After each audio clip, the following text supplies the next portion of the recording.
Thank you for joining us today on World Hearing Day for our first installment of our new series, Practice Spotlight. So I'm your host today. My name is Clark Buxton. I'm the Sales and Account Manager for the Southeastern US. And this series that we're kicking off today is really a series about you. It really falls in line with Sycle's mission to facilitate the delivery of better hearing to the world by allowing people like Natasha, who's joining us today, and I'll introduce her here in a moment, to share her tricks, her tips, a little bit about what she does, what makes her successful. And, you guys will then be able to learn those things, take them back. And ultimately, it's all about just helping people, right? At the end of the day, help people. How can we get more people the help they need with hearing loss? So my guest today is the one and only former Queen of Hearing from Palm Springs and the current five-time Audiologist of the Year here in Austin, Texas, and also five-time mobile practice, and I think that covers all types of mobile practices here in Austin, Texas as well. This is Dr. Natasha Dewald-Nielsen, and she's the owner and operator of Here's to You. Thank you for joining me. Thank you for having me. Absolutely, it's 100% my pleasure. So to kick things off, just give us a little bit of a background, where you come from, what you've done, your experiences. We only have 30 minutes. Just kidding. Yes. Well, I've been an audiologist for almost 30 years. Went from Canada to California and had a couple of brick and mortar offices, and decided when we had kids that I didn't want the overhead and the stress. I sold those and we moved to Austin, Texas. That was in 2015, 2016. And I worked for somebody else for about a year and recognized that I needed to do it all by myself again.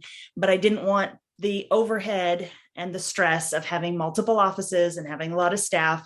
So I developed Austin's first truly mobile service and called it Here's to You.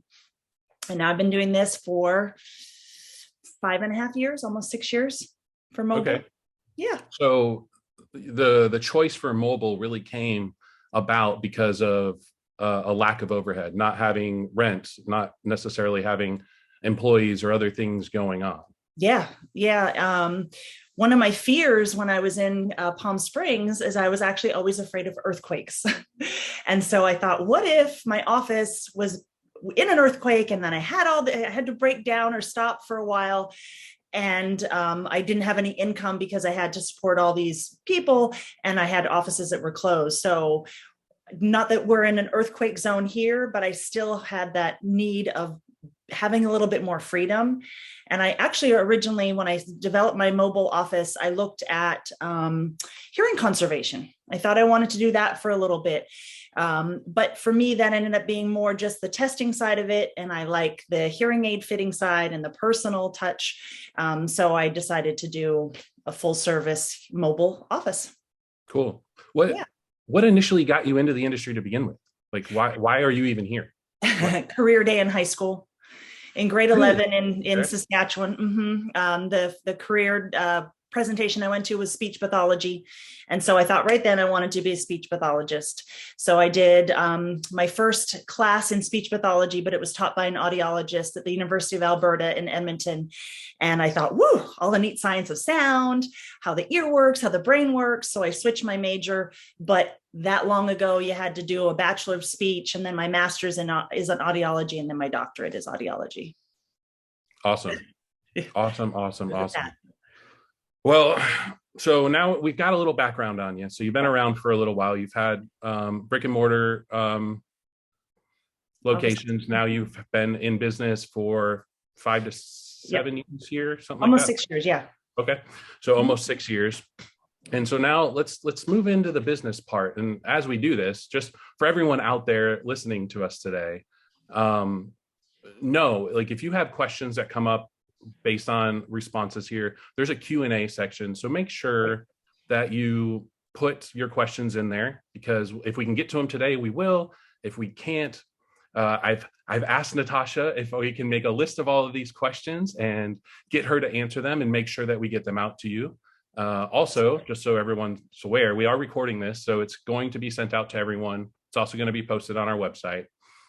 And just figured I'd throw that out there as well. So when you guys are asking those questions, make sure that we are putting them in the Q&A section, not the chat section, because it just allows us to list it out a little bit better moving forward. So we know who you are. When you started your mobile practice, and you said, so you were working here for a year, you had no patients. Correct. So I didn't. So what did you do? What did you do? What was the way that you went about growing your business? The same way I did it back in 2003 when I started Help You Here in Palm Springs, grassroots. So I sent out letters to home healthcare agencies. I contacted nursing homes. I contacted independent living facilities and offered my time. I offered free screenings or more free clean and checks because screenings don't normally turn into business, but to gain somebody's trust and to go into a building and offer free hearing aid cleanings. And then of course, physicians. There was a mobile physician, a geriatrics physician that had just started mobile as well. So I contacted with him, and that's where I started getting referrals. And then there was visiting physicians. And then of course, like I said, the home healthcare agencies, the Halcyons, the Oasis senior groups offered to do lectures at senior centers, anywhere where I could interact and meet people and then get the word out. And, once you're into a building, and I don't sign any contracts with buildings, but once you're into a building and you have that trust of the people that are living there, that word of mouth just grows. And I think because I am in several buildings and I've been now doing it for almost 6 years, I have a lot of repeat customers, but it just kind of spreads. I became very popular although I have this great office on wheels, I became very popular with truly immobile folks, people that are in memory care and behind locked doors. They're wheelchair bound, they're bed bound, which does have you challenged to where you're going to set up your equipment. How are you going to do what you need to do when you used to do it in a big sound booth and a big office? How do you do it from a van or bedside?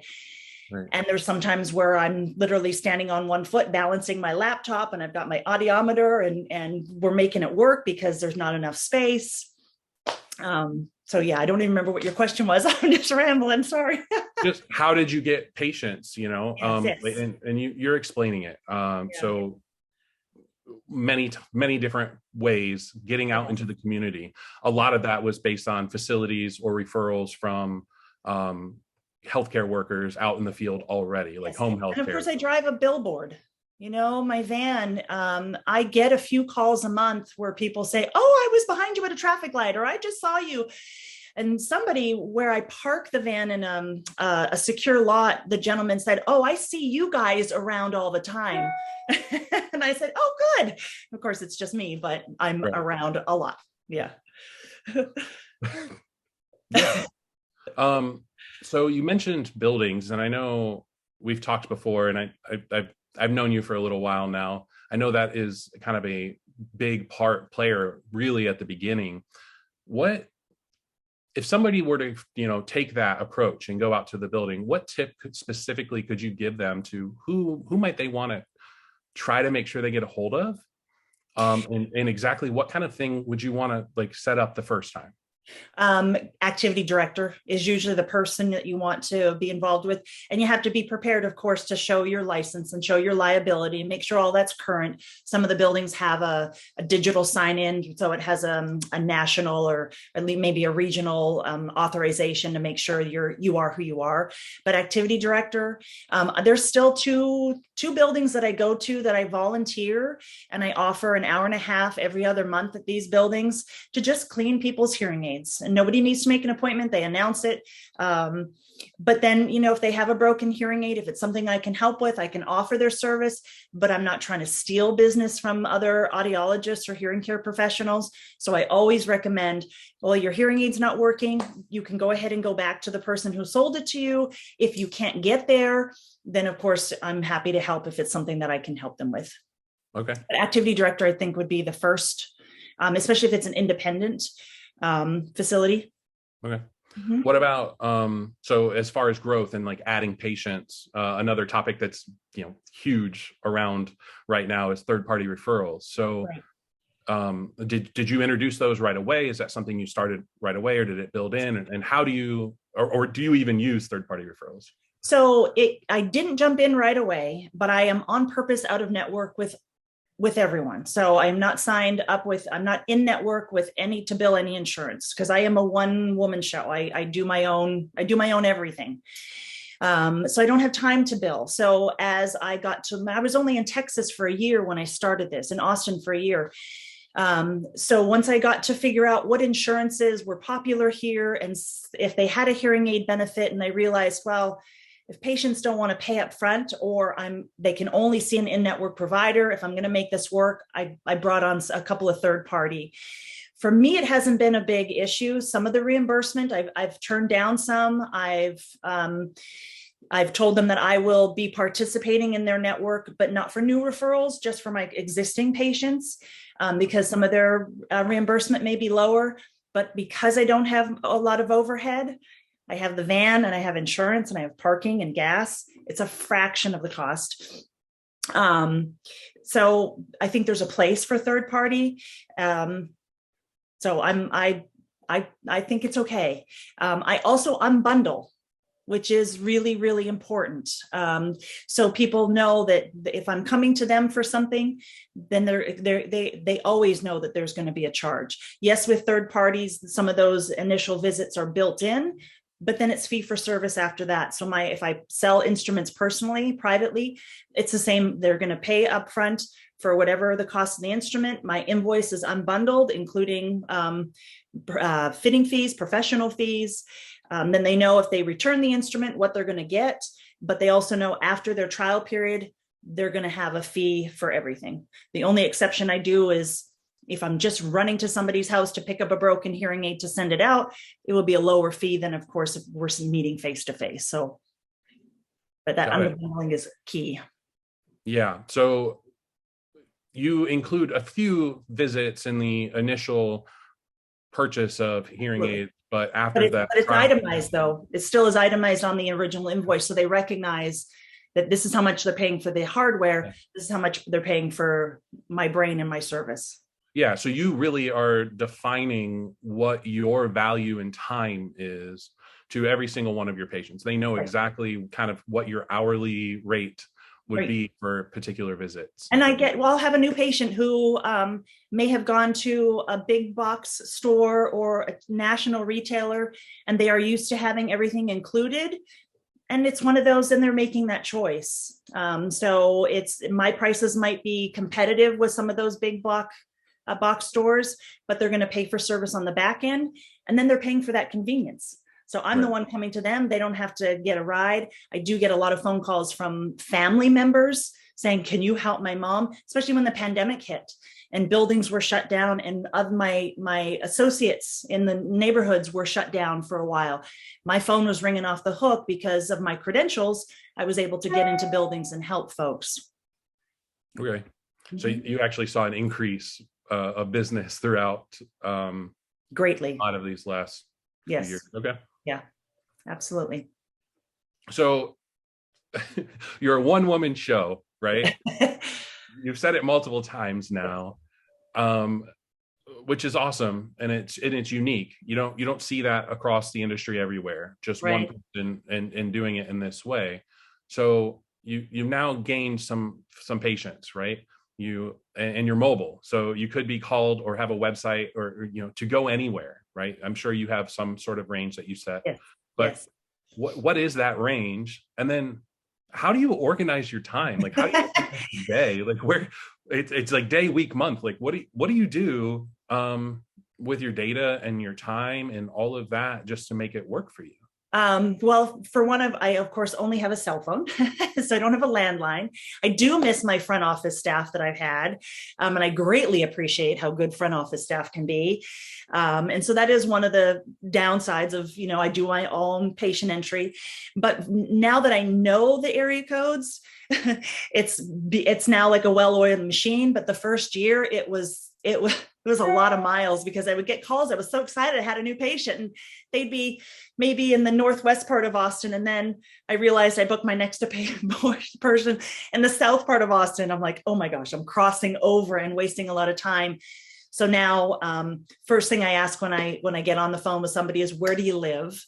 And then I look up their area, and then I tell them, well, I'm not stuck. It's not like Mondays I'm in Buda and Tuesdays I'm in Lakeway.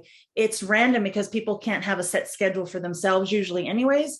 But each week I usually hit most areas. And I try and keep it within about a 30-mile radius, but I'm a softie. So if I get a call from somebody who's just a little outside my area and they need help and they're immobile, then I make that effort to go out and see them so they get help. Okay. So you literally on your calendar are defining like an area of time. Yes. Where if I have a blank day, so if it's 3 weeks out and 4 weeks out and I have a blank day, then I get a new patient calling, they'll say, well, what day of the week would you like? And then now I know that zip code. And from there, I will build around either going to or coming from. And because I live in the south part of Austin and our traffic isn't very fun, I try and do my far away visits earlier in the day, so I'm not stuck in traffic, and my close to home visits later in the day. So I'm already, I have less radius to drive. And of course, now I know the traffic patterns, and I could be an Uber driver. Hey, there's always side work. There's weekends. Right? With all that free time that I have. Right. How many appointments do you think you cover in a week? So it depends. There are a couple of buildings that I have so many patients that the facility, and if they can't come into my van, the facility will give me a room. And when they let me use one of the rooms, then I can see 12 to 15 people a day. If I'm driving around, I might see 7 or 8 people a day. It just depends on whether it's a new patient, a follow-up. So this week I had somebody in an area, and the next day I had somebody in an area, and I didn't realize I had done that. And they were literally 2 blocks from each other. So I was able to call them and just shift and see everybody in the same day. Wow. Okay. I mean, it's very variable. Obviously it's mobile. So, but I mean, getting that many patients when you're in those buildings, like you keep coming back to that. That's where it seems your high volume really is, those senior facilities. And I do private homes. So the ones I was just talking about, those are private homes as well. And that's where I really have to make sure that I am in an area. So the other thing is, I want to keep enough time in my schedule for my existing patients that have breakdowns in their instruments so they don't have to wait. So I usually keep Friday as my emergency day. I'll book it either really light or no patients, with the expectation that if I get an emergency call, I can get to them within a couple of days. So I just had an emergency call from somebody. I don't have time tomorrow because I already have a full, but I'm going to be in his neighborhood on Monday. And I said, if you're flexible, I'll swing by and see if I can fix your hearing aid on my way to my next person, which leads, I think, to great customer service. And people, of course, are happy to get their instruments fixed quickly or give them loaners, whatever they need. Yeah, no, okay. So Fridays are your free day, essentially, with like just making sure that your patient care. So sorry, my house cleaners are vacuuming outside my office. Oh no. Yes, no, sorry if you hear the noise. Just a little bit. So, with all of that, so we kind of have an idea of how you organize, what you do each week. Well, so we know how you got new patients, how you're kind of continuing to grow through referrals. How do you continue to maintain the database and follow up? Where do you find that time in all of this as well? Well, I've been using Sycle for years. So I use Sycle even in Palm Springs. And so it was even though my PCC was doing a lot of the entry, I had already created a callback and a recall system, and I may not be using it the way other people use it, but it's a system that works for me. So if my patients want me to see them once a month to clean their hearing aids, or every 6 months, or annual checkups, or to let them know end of warranty, I do callbacks in Sycle, and then it populates, and then I find those, and then I do eDocs, so I am paperless. So I scan everything in, and then I can even look on it on my iPad or my phone. If I don't have a laptop, somebody will call me, I'm driving, I'll pull over, I'll open my iPad quickly and make appointments, change appointments. And then, enter it into QuickBooks. So you just do it. Yeah, no, I mean, I was just curious. Like, Yeah. I really wasn't looking for even, necessarily a Sycle thing here, but I just was curious how you did it being yourself. And it's nice that you're using the tools that we offer to take care of that. Is key. That being paperless is key, and being able to pull it up and then email, download it. I was going to say something. Now I lost what I was going to say. Oh, lost my thought. Sorry. Oh, yes. So Fridays is normally my office day and my emergency day. But I've been so busy. I've been putting a few people on Fridays, which makes me stressed to not have time for paperwork. But one of the ways to avoid traffic is I've been doing my paperwork now at 7:30, 8 o'clock after my kids go to school, and I'm in my home office while traffic is out there. And I get my paperwork now beginning of the day and end of the same day instead of waiting. So I do my scanning. Some people, of course, I'm on an auto schedule with them. So I use the credit card through Sycle and use PayJunction. And I can just quickly, they authorize me to run their card when I see them, which is lovely. So streamlines it. So what about upcoming technologies? Like, what's exciting to you? What are your thoughts on maybe OTC? Like, any of these new things? Are you going to integrate some of those technologies? Or I'm not against OTCs at all if they're done right. I'm the only concern I have with OTCs is whether the person who's putting that wearable or hearable on has had some sort of a hearing test to make sure there's not a medical necessity. But I think if people get into some sort of amplification and stimulation earlier, the better. I might incorporate some of those. Just depends. I haven't yet. As far as trends, new technology, I'm kind of interested in some of the new technology that's subscription based. And that's evolving as well. When it started, the one that I've worked with, when it started, you basically were given the hardware, you're paying for the subscription. At the end of the subscription, the hardware would go away. They're changing that so you can buy the hardware at the end, and the software continues to update. So I think that's for people that want some really good technology, and it breaks it down to a little monthly payment that seems to be good. And then every 3 years, they always have the newest stuff. And the other trend I've seen is because we've been wearing masks so much, I've seen a lot of trend of going away from over-the-ear instruments to manufacturers are putting a lot of research and development into custom built. So we now have competition in rechargeable custom built, Bluetooth custom built. Doesn't mean everybody likes them. They may not be as small as people want them to be yet, but it alleviates the tangling of the hearing aids in the mask and the multiple people that we get every month, where I'm sure everybody does. I pulled my mask off and my hearing aid flung on the floor and I can't find it. So I think that's a trend that's happening. Mm-hmm. Cool. So fun new things for us to experience moving forward. We're coming up on the end of our 30 minutes here. So I guess there's a couple questions I want to ask, and then we do have a few in the chat here. So what is the most important thing to you in the care to your patients? Loaded, I know. I don't know if it's the most important, but I'll say one of the benefits of being mobile that I know, pun intended, but I hear all the time is very often, even if they're in my van and they're having some sort of an issue with sound quality, I can go into their house, I can listen to their television, because when somebody would come into my brick and mortar and I would tweak the hearing aids and it would sound perfect, they'd get home and then they'd call and say, well, it sounded good in your office, but now it doesn't sound the same in my house, or my kids are visiting, or my wife is whatever. And the acoustics in our office didn't sound the same as in their home. But now I can take my equipment into their home. Not that I'm going to modify it just for TV, but it gives me a better understanding of what their acoustics are. Do they have a tall ceiling? Do they have tile? How's their house layout? What's the quality of the TV? Is the TV shoved into a cabinet? So it becomes more practical. And because I don't have an office staff, patients know that I am very reachable. I do have to turn my cell phone off. I do have 2 cell phones, one for work, one for private. And I turn my work one off because otherwise it can consume me. But I like that connectivity with my patients, that they have access to me. And I think that gives for me, it gives a better level of care than I was able to give when I had all of the staff.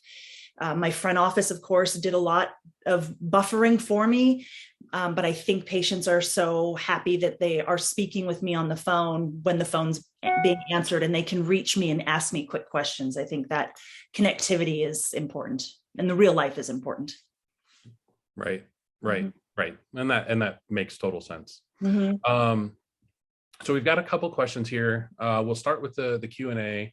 And maybe you won't go into details here, but maybe you'll provide a list. So would love details on hardware choices. So van setup, etc. Is that something we could get?